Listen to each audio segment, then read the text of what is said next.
Hello, believers, non-believers, and everyone in between. You're listening to Stories with Sapphire. I am Sapphire Sandalo. Now get cozy and open your mind because it's story time.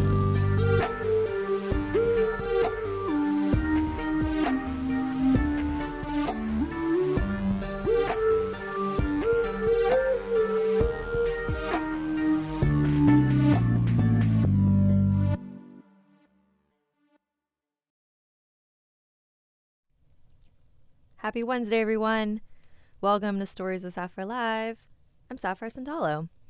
Hi, everyone in the chat. Hi, Abigail Tantrum, Royo Froyo, Daniela Alvarez, Ishonk Chibber, Slenderman's Kneecaps, Michaela Zaragoza, Abby Ananya, Summer Tommy Four Souls, Paul Rivas, Gemma Ananya. Did I say that one already? Welcome. So if you are new here, this is the live stream that I do every Wednesday at 5:30 Pacific Standard Time. I read your stories and your emails. It's a lot more loosey-goosey and casual than a regular YouTube video or podcast episode. And that is okay. And if you want to send a super chat, you can in the chat. Summer Rain, abi nako og walay live koron late lang diay. Abi nako og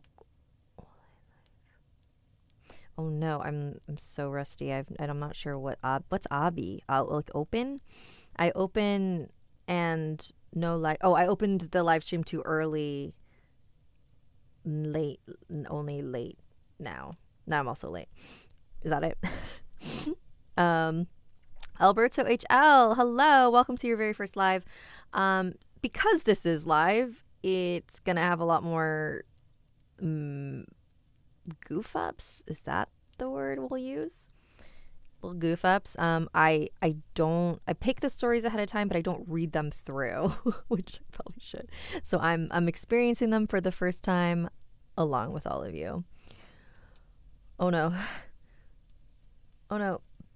Sorry. There was a burp within me and then it didn't come out and it just stayed there. So it was very strange. And then, at the end of the stream, I pull a card here from one of my favorite decks. This is the Angels and Ancestors Oracle deck. Each card has a really great message, so I really love leaving with this at the end. Are y'all ready for your first story? Oh, and if you would like to submit a story, or even if you just have a question, you can send it here. Send your stories to storieswithsapphire@gmail.com. Let's do it. All right. This one's from Shaw. Hi, at the Sapphire. I'm Shaw. This is the first scary story that I wrote. I wrote this story for an activity in one of our subjects before, and I wanted to share it with you. This story is titled Goodbye Bastard. I hope you enjoy this story. By the way, I love your videos. Disclaimer. This story is just a work of fiction. Any resemblance to actual persons, living or dead, and actual events is purely coincidental. Also, the story may not be suitable for some people due to its disturbing nature. All right, I think this is going to be a little bit violent. Is everyone okay with that? All right, here we go. I'm in my senior year of high school. I transferred here in my school last year, and I can honestly state that I don't want to be here anymore. Why? My classmates were always picking on me, especially this bastard named Cooper. He bullies me every day, making my life miserable every single day. He destroyed me. Today, I worked up the courage to speak in the recitation, but being the bastard that he is, he made fun of me. He made fun of me in front of the class, and for some reason, he also mentioned my weight gain, which caused our classmates to burst out laughing. I can feel the confidence that I built up for that recitation departing from my body. I ran out of the classroom embarrassed and crying while our classmates laughed. This is when I decided I'd had enough. I didn't return to our classroom for the rest of the lesson, but an hour after the dismissal, I returned and found Cooper alone. He burst out laughing as soon as he saw me, pointing his nasty finger at my face. At that moment, all of the times he mocked me suddenly flashed on my mind. All of the times he called me fat and ugly, the times that he told me I was nothing, that I am worthless, that I'm stupid, that time he pushed me into the wall, that time he poured soy sauce into my clothes, and the worst of all, that time he called me the nastiest pig he's ever seen in his life in front of everyone. All of those awful memories flashed into my head, transforming me into a monster that I never expected that that I never expected I would ever be. Out of anger, I ran into him, grabbed him, and repeatedly bashed his head on the table. After that, I smashed his head in the blackboard. His blood was spitting everywhere, which made me unexplainably ecstatic at the moment. But I wasn't satisfied yet, so I took a ball pen and stabbed it right into his eyes. His excruciating suffering is reflected in his screams, which eventually became melody to my ears. But the things that I've done were still not enough for me. After he made my life miserable, I'm not going to let him get away with it just like that. I want him to suffer even more. After stabbing his eyes, I removed the ball pen from it, causing him to wail and cry even more in pain.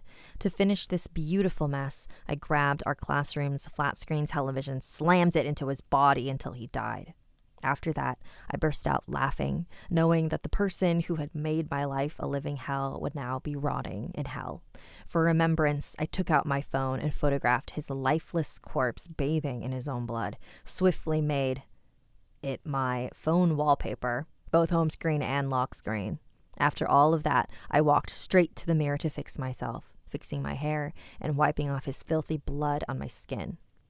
While I was fixing myself, I chose to listen to my favorite song, Every Breath You Take, by The Police. After that, I walked out of the classroom with this nasty body lying on the floor. Then, for the last time, I turned to him and said, "Goodbye, bastard. May your soul rot in hell," before walking proudly out of the school with a large smile on my face.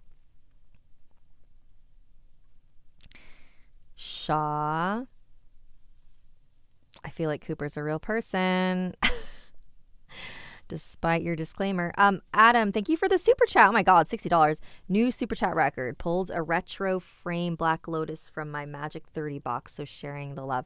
I don't know what those words mean, but I super appreciate the super chat, as always, Adam. And thank you for continuing to be a moderator during my lives. Shaw. So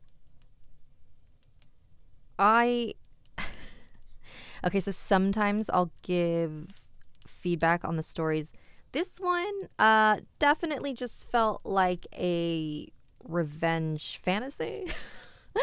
I know that we all love to imagine just like giving our bullies like a real stern punching, a stern beating. But I think story-wise is a little lacking. I feel like it needs like more, I don't know if layers is the right word.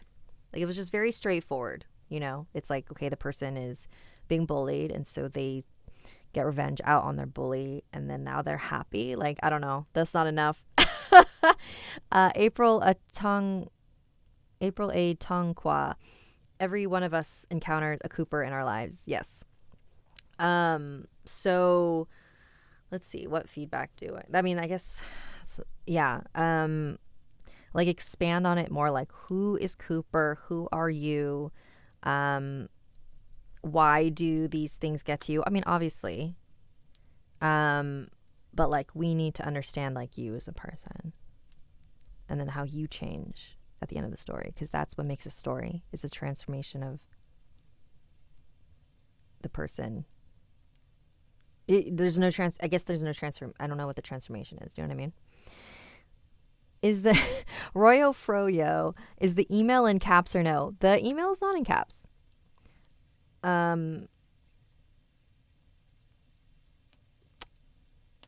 So yeah. Also, not to get all PSA on you guys, but bullies are just like, I know it sounds really cliche, because it is cliche now, but it is true. And this applies to like online bullies and online trolls. Like when people are bullying you, trolling you, it's because they think that you have power and they want to take it away. There's something about you that they see in themselves that they hate. And so they take it out on you. So it actually has nothing to do with you. It has all to do with them. You know what I mean? So for some reason, maybe Cooper had his own body issues and was just taking it out on this Shaw. You know what I mean? That's all I'm saying. That phrase that's like, the way that we judge others is how we judge ourselves. So if you catch yourself, looking at someone and being like, ooh, like, I don't like their makeup, it's because you wouldn't go out looking like that, right? Like, ooh, I'm making fun of their outfit, because you wouldn't like do that. But it's about you. It's not about that person. Anyways, okay. PSA over. I just want everyone to chill, man. Like, don't bully people and don't beat people up or don't kill people. Unless I'm not gonna have that on record. All right, here we go. This is called The Creep Showed Up to Church. This is from, does not say. All right, here we go.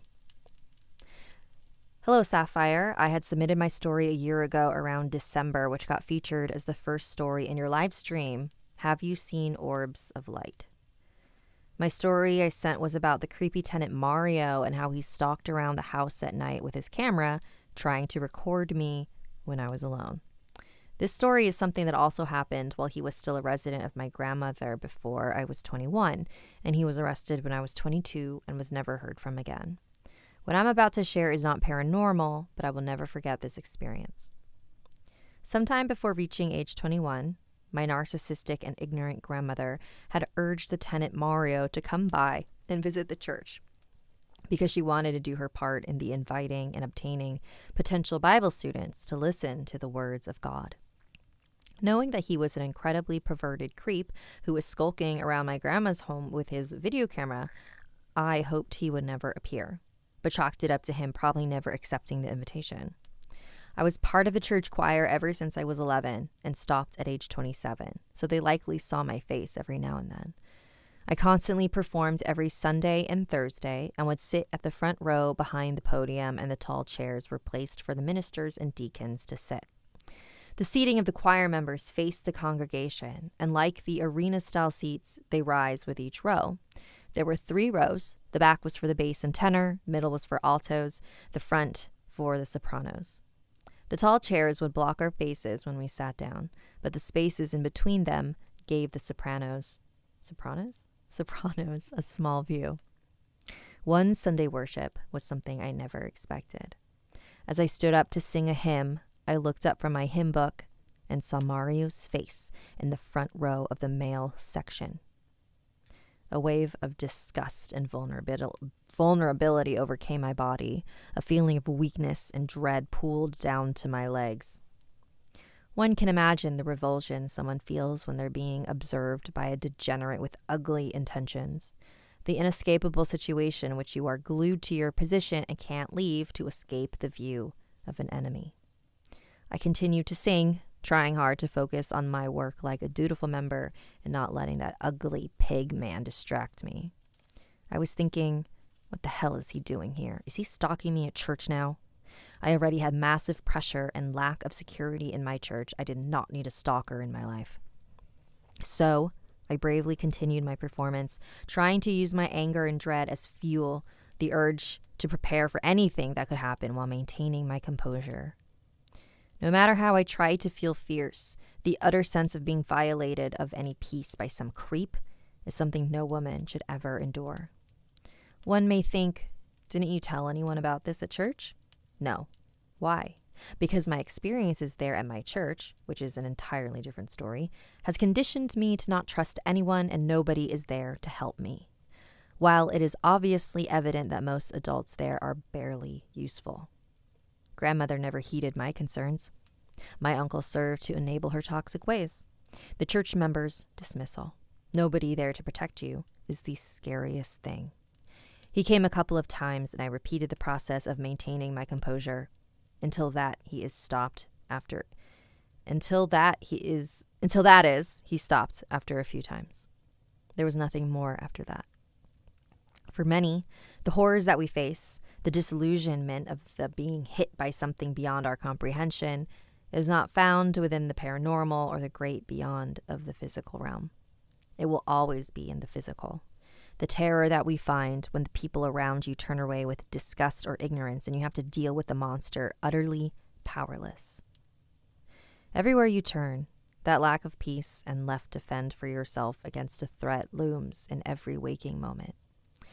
For me, the people that spoke of protection and guidance have exposed me to the jaws of a potential danger, leaving me on my own at a young age under the mercy of someone who has probably done the same thing to other females. I hope to send in more stories that are worth reading aloud. For those out there facing a metaphorical monster or someone who is one, there will be a time when they are not that strong and you will escape that hold it has on you. Anyway, that's all there is to say. Thank you, Sapphire. Oof. Yeah, I remember that story about Mario. I don't know if I have all the facts right because it was a while ago when I read it. But it was like this woman would see like a red light around the house that she was in, and she lived with her grandmother, and her grandmother would rent out rooms to other people. It was sort of like a bed and breakfast, I think. And then she later realized that red light was this guy's camera and he was like filming her all the time. Super, super creepy. Okay.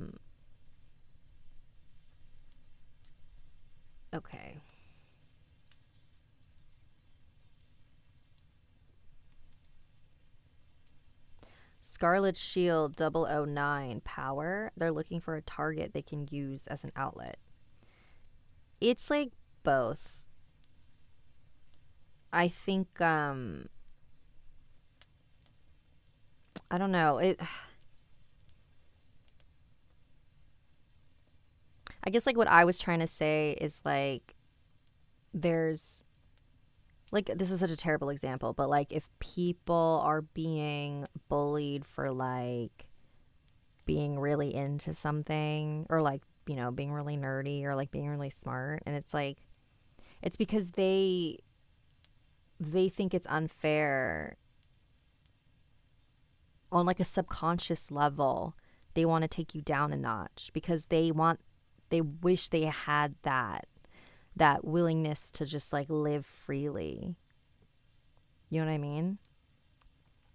Same thing with like queer people. Like homophobic people are so triggered by queer people living openly and freely and unabashedly themselves. That's what's triggering people.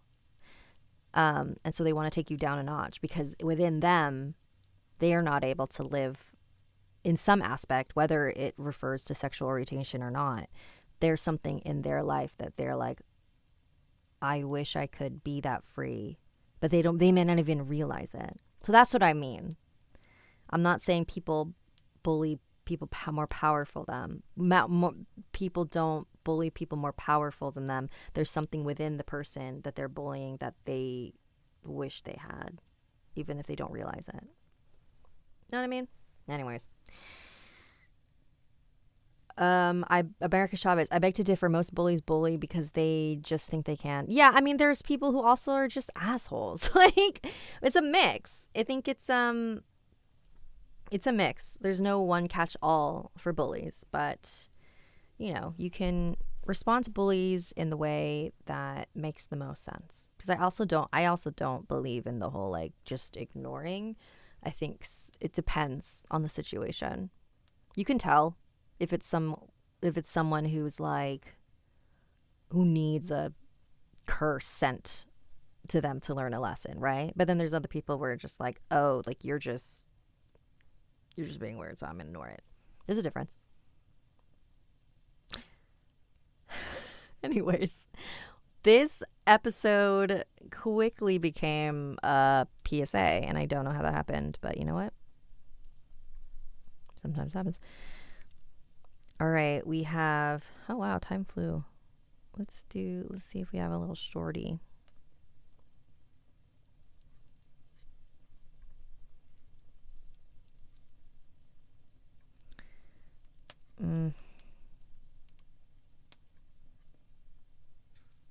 Oops.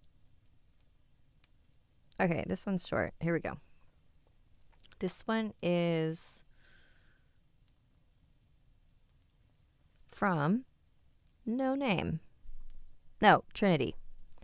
Before I start, I just want to say I love your videos and podcasts. They're absolutely amazing. You're also very talented. Oh, thank you. And I would want to know what is happening to me. Okay. 2 years ago, I was 11 and I had deja vu. And for me, deja vu is not rare. It's very common. I have it almost every day. But when I don't, it's a perfect day. But sometimes, when something not normal is going to happen, I have it before and after. And it's not a good thing. For me, ever since I was little, about 4 or 5, I always seem to see stuff.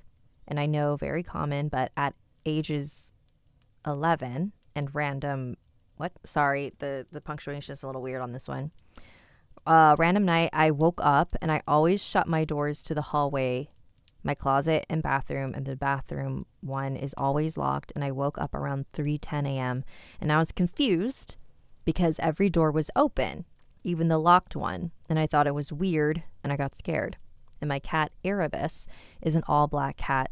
He was laying next to me and I waited on the corner of my bed really scared. And that's when it hit. 3:15 a.m. exactly. And my bed started lifting up in the air. It was in the air for 3 minutes straight. Then it just dropped. I was on the bed. Me and my cat were terrified and he started meowing. So I got a flashlight and looked under my bed. There was nothing. I fell asleep 2 hours later and woke up with every door closed and the bathroom door locked. Still terrified from the night before, I rearranged my room. Later, I was eating something random with a spoon, and I don't know how, but every time I touched a spoon, it would bend out of position, and my parents would get mad. And sometimes I feel the spoon bend, and I just watch it in a very confused face. Then I got deja vu about going to my cousin's house and hearing scratching in the middle of the night on the outside of the wall and footsteps on wood floors when no one was there and loud screaming coming from the back of the woods. And then it happened 2 days later, the way I saw in my dream. And I got deja vu again, and my little sister, who was around 4 back then, found a blood box. And I opened it, and a bloody gun was inside. And again, it happened. I bent a spoon that same day. And it's still from this day one. There's always a ghost near me and whispers in my ear, and I can talk to the dead or feel what they are saying. And will always be watched by the lady in white that's in the hallways everywhere. And I always see them in clear sight and will never stop. Thank you. And I am always free to be in anything, even a video call or podcast. Okay, I got a little confused just because the grammar and the punctuation was a little off, so I was stumbling a bit. Sorry about that. So, why did all of that sound like it was from The Matrix? Because there's like the movie, like there's the black cat, deja vu, the bending of the spoon.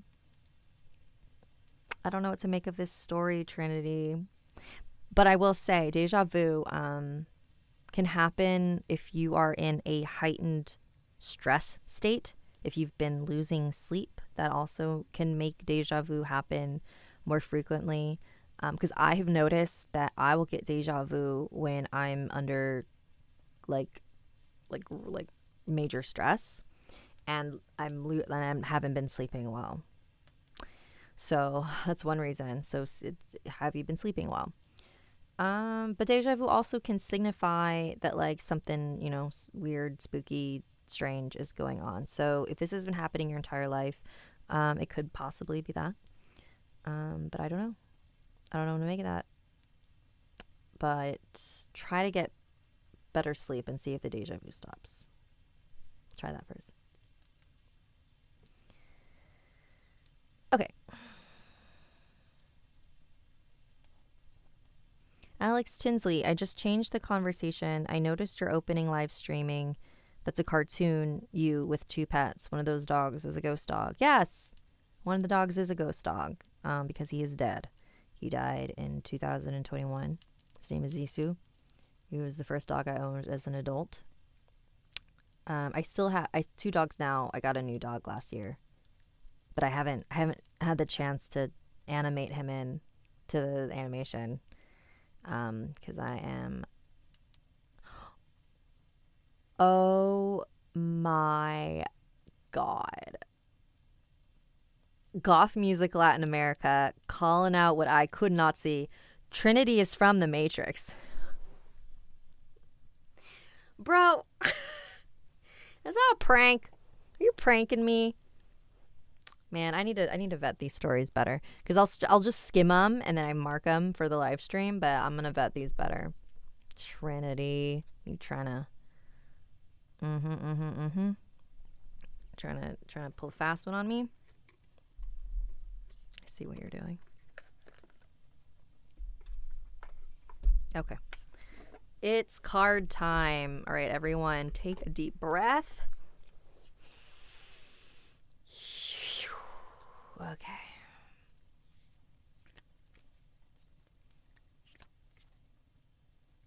Five.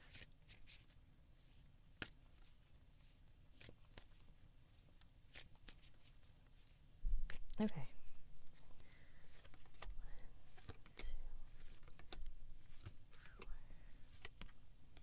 Oh, I love this one. This is the Knight. Be brave and honest.